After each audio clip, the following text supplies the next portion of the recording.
नर पशु गुरु पशु वेद पशु त्रिया पशु संसार, कहें कबीर सो पशु नहीं जाके विमल विचार। कबीर साहब कहते हैं कि इस संसार में 4 पशु हैं।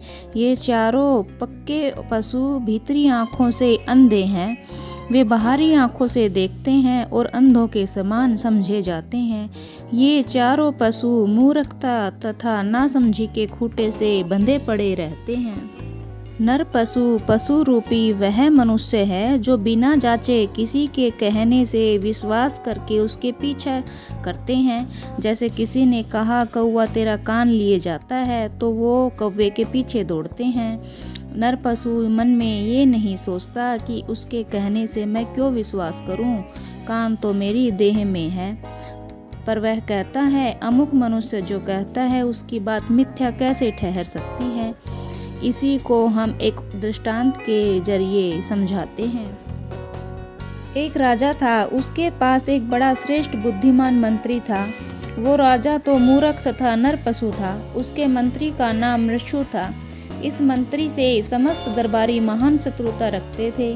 सब चाहते थे कि मृत्यु किसी प्रकार हट जावे तो हम राजा को भली भांति लूटे। पर मृत्यु बड़ा चैतन्य रहता था, बड़ी नमक हलाली के साथ काम किया करता था।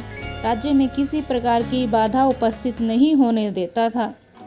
एक बार इस राजा को चढ़ाई की आवश्यकता हुई।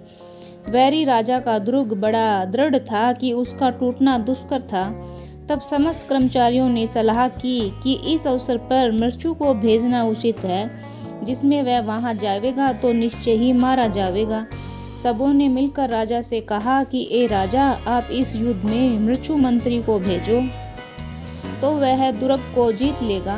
राजा ने सबका कहा मान लिया। मृत्यु को भेजा गया।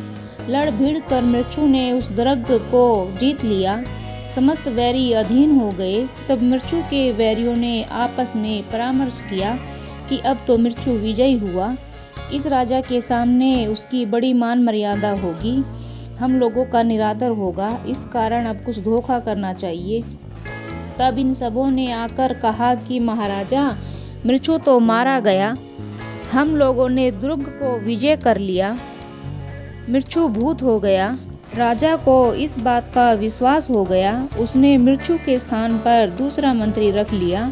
जब मृत्यु ने सुना कि राजा ने दूसरा मंत्री रख लिया तब उसको संसार से बड़ी घृणा हो गई। वह भगवत भजन में लग गया। मृत्यु को वैरियों ने राजा को सिखला रखा था कि अब मृत्यु भूत बनकर फिरा करता है।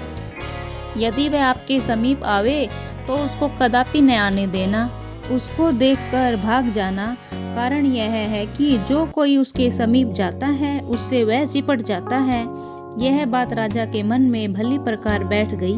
एक दिवस राजा आखेट करने के निमित्त वन को गए।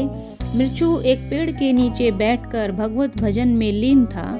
जब राजा वन में गए तब मृत्यु मंत्री को वृक्ष के नीचे देख जान लिया कि यह वही मेरा मंत्री है जो प्रेत हुआ है। ऐसा न हो कि यह भूत मुझसे चिपट जावे। राजा तुरंत ही अपना घोड़ा दौड़ा कर भाग गया। उस नर पशु को तनिक भी सुध नहीं हुई कि इस चकमे को जान तो जाए। इस दृष्टांत से हमें यह शिक्षा मिलती है कि हमें सुनी सुनाई बात पर विश्वास न करके अपनी बुद्धि और समझ से काम लेना चाहिए।